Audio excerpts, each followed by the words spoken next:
Hey guys, welcome to the Work the Web interview series where I shine the light on different strategies that you can use to help you grow your business online in a way that makes sense for you. So there isn't only one way per se to take advantage of the online world. So I'm interviewing over 11 experts that focused on one thing in their business, and that one thing helped them grow their business online in ways that they couldn't even imagine. So today I'm here with our special guest, Elle from Styled Stock Society, and we're going to be talking all about how starting a membership program can make you reoccurring revenue and ultimately help you grow your business. But before we get into that, let me just introduce myself really quick in case you're new around here. I'm Mariah, a website strategist over at mariahmagazine.com, where I work with online business owners to help them get more website traffic and improve their SEO by creating a website strategy that's unique to their goals and their ideal audience. So, Elle, do you want to go ahead and introduce yourself really quick? Yeah, so I'm Elle Druin. I am a product stylist, photographer, crazy dog mom, and founder of Styled Stock Society, which is a stylish stock photography membership for women entrepreneurs. I also help other women create, launch, and grow their own subscription businesses so that they can spend less time working and more time living. And in my free time, I am the human behind the Instagram famous pup, Mochi in the City, who is way more popular than I will ever be. I actually was just like stalking her Instagram like not too long ago. I was like, why is she the coolest dog literally on the planet? I was like, oh my God, these pictures are so legit. So how did you get started in the online business world? So I previously worked in finance and then digital marketing before starting my business. I essentially quit my day job to hang out with my dog more. I started an Instagram account for her when she was like essentially a puppy. And within a year, she had around 15,000 followers. That's so crazy. Yeah, so she definitely has had more followers than me since like basically she was 2 months old. We started getting regular pitches from brands who wanted to partner with us. And around like 15,000 followers, I started getting a lot more questions from people just on Instagram who would ask me, how did you grow your following? So I actually wrote a blog post on 10 ways to grow your Instagram. And it ended up going viral a few months later. And I had a lot of people reach out to me, just like DMing me, being like, hey, can you help me grow my Instagram account too? So I like didn't offer services at that point. I like was still working full time, and I was just like, yeah, I could do that. Like, let me figure out how to send an invoice because I had, like, Yeah. no idea like how this actually works to get paid on the internet. But yeah, basically I just created a service page and was like, yeah, I'll help you grow your Instagram. And that's essentially how I started my business.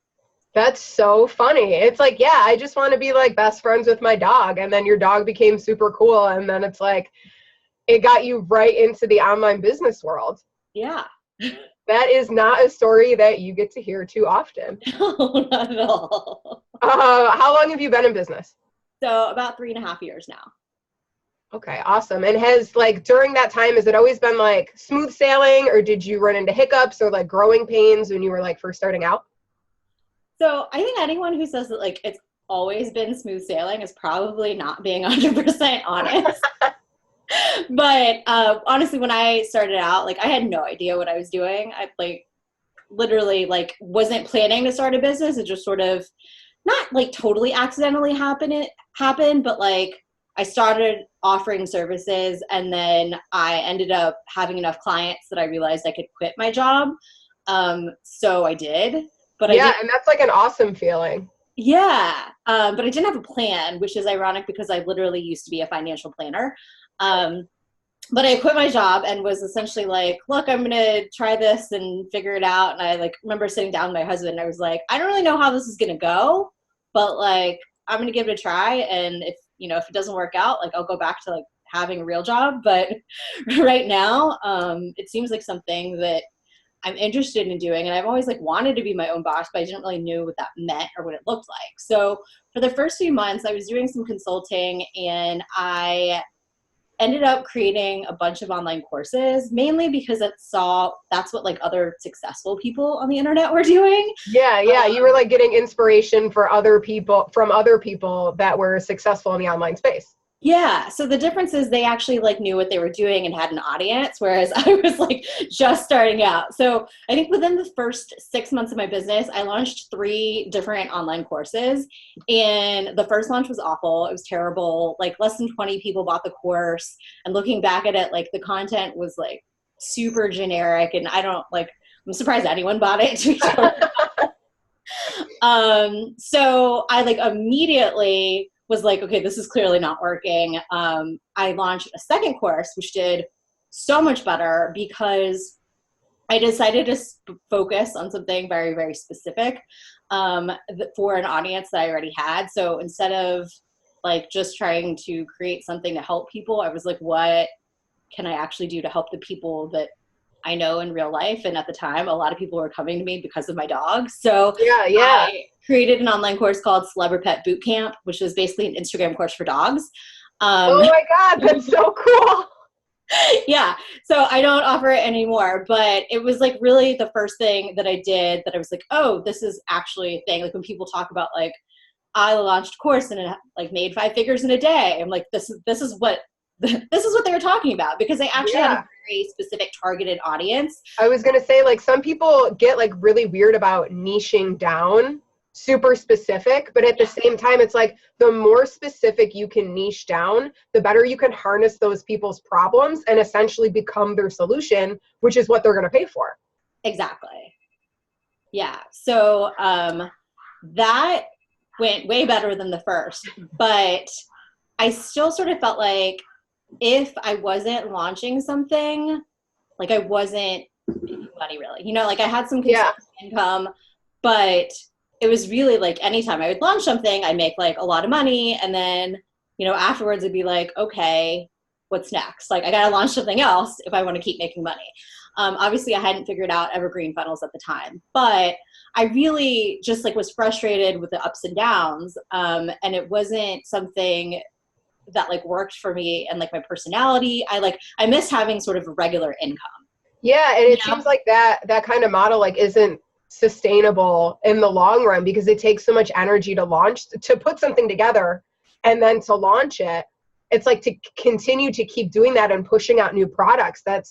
It sounds really exhausting. It was like, to be totally honest, like I kind of hated creating courses. Like, between the content and the videos and the slides and then like marketing and launching, I would be like exhausted. I would come out of a launch and it'd be like, great, I made a lot of money, but also I need to not talk to people for 2 weeks. Your husband's like, hey, how are you? You're like, no, not today. Nope. Yeah. So I knew that it wasn't sustainable for me. And I really just wanted to create some sort of recurring revenue stream because I was craving the consistency like in between launches. And I missed like having some sort of regular like paycheck. Yeah. So is that how you came up with the idea to start a membership? Yeah, exactly. So I knew I wanted to create some sort of subscription, but I had no idea what that would look like. So at the time I was doing some consulting. I had the Instagram courses, but I didn't want to create something Instagram related. I think one of my frustrations with Instagram, which actually it makes more sense as a membership site, because with the course, I felt like I had to constantly update it. There was always like something new that Instagram was rolling out or changing, or the algorithm, and like, it didn't really work as a course. I think if anyone's going to create Instagram thing, like a membership makes a lot of sense because it's something that you like update on a regular basis. But I knew I didn't want to do something Instagram related just because I was sort of over it. And I didn't really know what else I could do. So I literally took a look at all of the email opt-in forms that I had created to grow my list up to this point to figure out what people were actually coming to me for. And I was really surprised because like 1,000 people had downloaded this set of free stock photos that I had just like put up on my website as an opt-in. I wasn't a photographer at the time. I just taken some extra photos for my Instagram and I decided to give them away in an attempt to grow my email list. But like 1,000 people downloaded them within like a couple months. And so I was like, okay, well, what if I pitch these people some sort of subscription where I would give them a set of stock photos every single month for like a low monthly fee. And that's essentially what I did. I sent them an email. I didn't have like a website or a sales page or like any photos created other than that free set of photos. And I was like, hey, I have this idea. Would you pay for it? And I ended up having 150 people sign up in the first month. So wow, that's so crazy. Yeah. But it just goes to show that like when you actually look at what you already have and what's working and what's not, and you like harness what's working and just kind of grow it in a different way, like you could have results just like that. Yeah, exactly. It's like one of the things that I always get frustrated when I see other people who are like, oh, like I don't really know what I'm doing, or I have to do all these things before I can launch the thing. And I'm like, I literally launched a stock photography membership when I wasn't a photographer and I didn't own a camera. So like you can do whatever you want. Yeah, for sure. Like all of these hurdles that we make up is literally just like all in our head. Yeah. That's really funny how like it all kind of played out, because it doesn't really match like with what some of the online business owners like say that you have to have in place before you do certain things. You're like, hey, well, I mean, like I'm gonna try it and see if it works, and then it worked, and like now here you are growing a super successful membership. That's so awesome. What's your favorite part about running a membership? So I find like freedom and structure, if that makes sense, which it doesn't to a lot of people. So I hate when my time is dictated by like client meetings or like specific deadlines that like I didn't arbitrarily set for myself. So I think running a membership is my like core offering, gives me a lot of freedom because I'm essentially selling one thing. So like all of my content, my marketing, my sales, like everything is very, very streamlined. I'm just promoting one thing. I'm not constantly launching new things. It's like just one thing.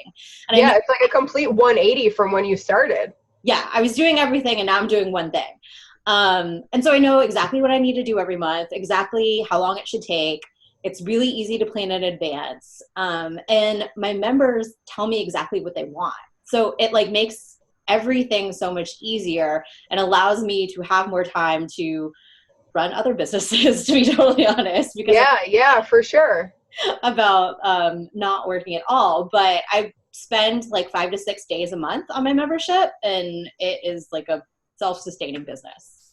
Which is awesome and is like one of the motivating factors on like why memberships can be so powerful for your business. Yeah, for sure. So I know that you mentioned other businesses. So I know that you're working with online business owners to help them create their own memberships. What's the biggest misconception that people have about starting them? Two things. So I think the first is that they have to have everything figured out to start. You totally don't. I didn't. And I think it's like it's a combination of like analysis paralysis, like taking a look at all the different technology like options or like ideas that they have, and then like just not picking something and like starting from there. But then also this idea that like the more you add, the more value it's going to be. Like I think that's not true. A lot of people think like, okay, well, I'm going to have some training courses and I'm going to have these other resources and I'm going to have a community and I'm going to do all these things because I feel like the more I do, the more value there's going to be to the membership. But I think with memberships, like, honestly, it's about the experience that your members have and your ability to solve a problem for them. And sometimes like you end up creating more work for people so they actually don't get results because there's too much. Yeah, that makes a lot of sense because it's like, I don't know, especially like monthly, let's say you keep rolling out new trainings and new trainings and new trainings. And then these people are like, I didn't even get a chance to watch the ones from last month. And now there's 5 new ones. And like, obviously I'm paying for this and I want to, watch all of these things and get all of this content and absorb it all. But it's like, then it's too much content for them. And then they're having paralysis, essentially. Exactly. That's a really, really good point. So if an online business owner was thinking about starting a membership, what's the first thing that they should do? Make sure that you're solving an ongoing problem. I think that a lot of people will like come up with membership ideas, and it's not something that people really need on an ongoing basis. Like if you can solve it in like a one-time course or like a single digital product, then it might not be right for a membership. Yeah. Yeah. Do you have like an example of something that like wouldn't be probably the best idea, or like a one-time off problem solving?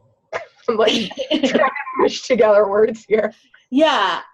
So something that's like how to create an email marketing funnel. Like I think that you could probably create a membership around email marketing, but it would need to be more broad in terms of like specific things you were doing for your email marketing on a regular basis. But if it's like, here's like one specific problem that you're solving, and like a funnel, like you should set up, and then it should just work for you. I mean, you'll probably be tweaking it as time goes on, but it's not something that needs constant maintenance, or it shouldn't. Yeah. Okay. I think that's a really good example, because like your sales funnel or like your welcome sequence, it's like there's so much more to email marketing that like creating just a membership on that, you essentially are solving their problem right away. So something like that should maybe be like a one-off course. Right. Versus an entire membership. Yeah. Okay. Yeah, that makes a lot of sense.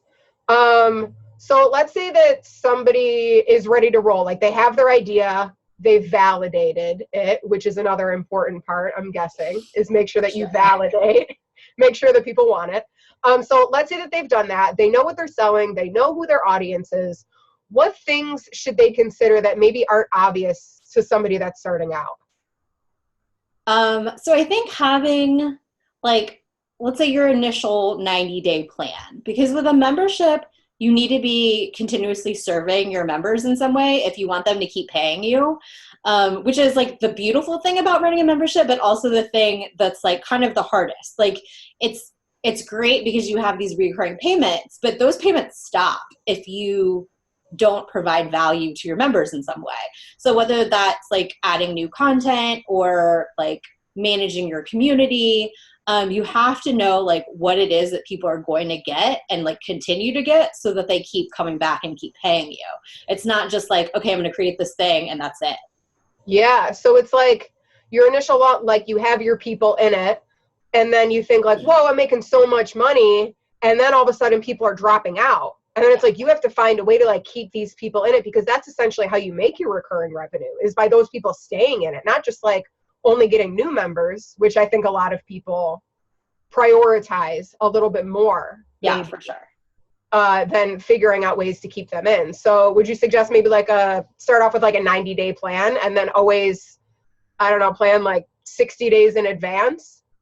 Yeah, so I tend to plan like quarterly, but I think like the great thing about having members is that they can help you figure out what that plan looks like.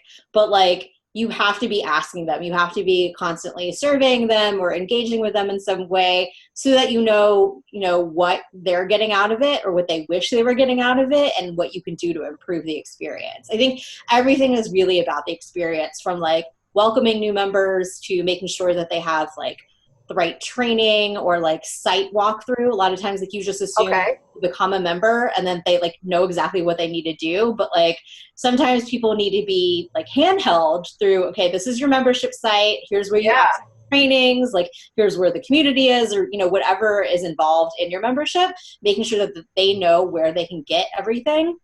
Yeah, that's a really good, it's kind of like joining a membership to like a country club. Let's say, like, you wouldn't just go to the country club and be like, hey, I want to be a member. And they're like, cool, we'll take your money. Have a great day. Like, you actually get like a tour walking through. This is your benefits. This is what you get. This is where you can find this. And if you have any questions, here's the support desk, or here I am to ask questions. Exactly. It's funny you mentioned that, because I joined a new gym like about a month ago, and my husband already went to the gym, and so he had recommended it. And so I didn't go through the whole like new member process really. I just emailed a person, was like, hey, I'm going to like, I'll pay you. Yeah. So when I like showed up to sign my forms, no one thought to like take me on a tour or like offer to like answer any of my questions. They like assumed that I already had that experience, and that like I was just like there to sign my form, but I was like, literally, like, I've never been here before. Like, can someone tell me where like anything is? Yeah, Because I mean, I could have figured it out myself. Like, I'm but an it's intelligent also, person, but it's yeah, like so different if someone's like offering to walk you around and make sure that you feel welcome. yeah, like that, like you said, like that experience that they get is, especially when they first join, like that's setting up how they feel about the membership going forward. Yeah. Like if you right off the bat kind of leave like a weird taste in their mouth, they might not stick along for a really long time, even if the content is that good. They might be like, well, I don't even know where to go. And then they're frustrated from the beginning. Yeah. That's a really, really good point. What's the biggest issue that you kind of ran into with your membership program, whether it was like just starting out or like when you were trying to grow it? So I think one of the things is definitely realizing how much more important like retention and reducing churn is than growing it. I think like a lot of people in the beginning, I was like, okay, how do I grow this thing? And then I realized that people would cancel, and you're like, wait, come back. No. Exactly. And I would say like for like 2 seconds, like the cancellations felt personal. I got over that really fast, but I think it is something that maybe if you are like used to like one-on-one services or even selling products, like you don't have that experience where people like sign up and then cancel in the same way. Okay. And it can feel kind of personal. It's like, oh, they didn't like me. But in a lot of cases, like it's not that they didn't like you personally. It's, you know, other factors. So I actually have an exit survey. So when people cancel, I ask them like, why did you cancel, essentially? Yeah. And some people cancel because budget reasons or because they have just like gotten everything they needed out of the membership. And like, yeah, like essentially you solve their problem and they don't see it as a problem that they need to pay for anymore. Right. Or like they're at a different point in their business and say, you know, they joined a year and a half ago and now they can afford custom photography and like want to pay a photographer on a regular basis. I'm like, good for you. Like I'm glad you grew your business to the point where like you don't need me anymore. So knowing some of the reasons why people cancel can be helpful, like just for like my own ego, but also to know, you know, in some cases, maybe it's that we didn't have the photos that they needed for their business. And it can be helpful to know like, okay, well that person was an accountant and like I don't have photos for accountants, and maybe there are other accountants out there who want more photos with calculators or whatever it is that need. So getting the feedback is really helpful, like whether it's positive or negative, you know, in either way, just to know what we're doing and how we can do better in the future. Yeah, so it's kind of like, I mean, I feel like it is the same for a lot of things, especially in business, but online business, it's testing and tweaking. It's finding out what works. Okay, maybe that wasn't the right solution. We're on the right path. Let's keep going. Or like, hey, that path, nobody resonated with it. Let's switch gears again. And then it's just like this constant testing and tweaking, opening up the doors of like communication with your members to be able to find out, you know, their perspective on it, because their perspective is a whole lot different than yours as the membership owner. Yeah. That's really, really important. I feel like I've said everything is really important, but like it literally is. All of this information is really, really helpful, I think, me, I would love to start a membership. And then like even other people watching this video, it's just finding out the information, you know, that we don't see firsthand. So yeah, thanks for coming on here. I'm really loving this. So which website platform do you use to help run your membership? So it's on WordPress. Okay, so you put everything into like, you kind of connect it all together with your website? Yeah, so I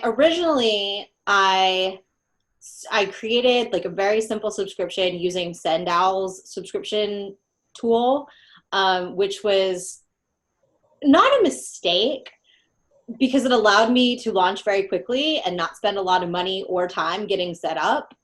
But I honestly wasn't thinking about the future when I did that. I was just like, how do I do this now? And not like, okay, what would this look like if I wanted to scale the membership and create other resources and other things? So it was it worked for a very simple subscription where I was only delivering like a set of photos every month. But once I wanted to go and like actually create a whole library of photos and add other resources, I realized that like I really needed to create like a separate website for it. Okay. So I created a separate website than like my main website, but essentially, yeah, it's run on WordPress, using MemberPress as like the membership plugin, to like protect the content. Okay, yeah, so I will go ahead and link to that plugin in the description below this so people can check it out if they're interested. If you could do this all over again, would you do anything differently? Yeah, I mean, again, like I wouldn't say it's a mistake because it's something that I learned and it wasn't that big of a deal, but I honestly like would have spent more time doing research on different platforms, and picking one that would have allowed me to scale better. I think that when we did change platforms, it was about 6 months in, and I had to manually migrate like 450 members at the time. And Oh, that's that no was joke. Okay, yeah, so definitely research platforms. Would that be like one actionable tip about creating a membership that people, even if they're just marinating with the idea, just maybe like research platforms and see what they offer and kind of like think about their budget too? Like that's something that they should think about. Yeah, for sure. I mean, definitely thinking about like what you'd like to have included, even if you're not going to launch something right away, like just knowing that, maybe 3 to 6 months down the line, like maybe you want to add a certain feature, and like knowing whether or not the platform that you choose would allow you to even do that. Because I think sometimes like it's easy to find a solution for like what you need right now, without thinking about, okay, but like what if in the future something changes? Yeah, for sure. That's a really good thing to think about. Do you have any resources or recommendations for people on like figuring some of this stuff out? So I think like my biggest tip for like technology in general when it comes to membership platforms is if you can go with a platform that's essentially like pre-built for you. So I had a kind of a unique situation with the way that I needed to do digital downloads, for the photography membership. There isn't really a solution that's built specifically for photography memberships where you Oh, have like, okay. Yeah, that's really a ton of interesting. photos and downloads you need. But if you have something that's like education based, where you have like video trainings or like PDF downloads, just like something that's not like lots of filterable portfolio's of photos. Yeah. There's plenty of tools that are built for memberships like that, like Podia, or even like course platforms like Thinkific or Teachable have built-in membership capabilities. And I think it makes it so much easier to just use something that's already built for that rather than trying to create your own membership site.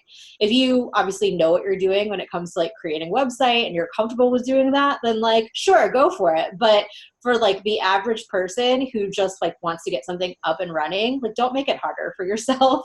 Just use Yeah. something that's already built for what you need.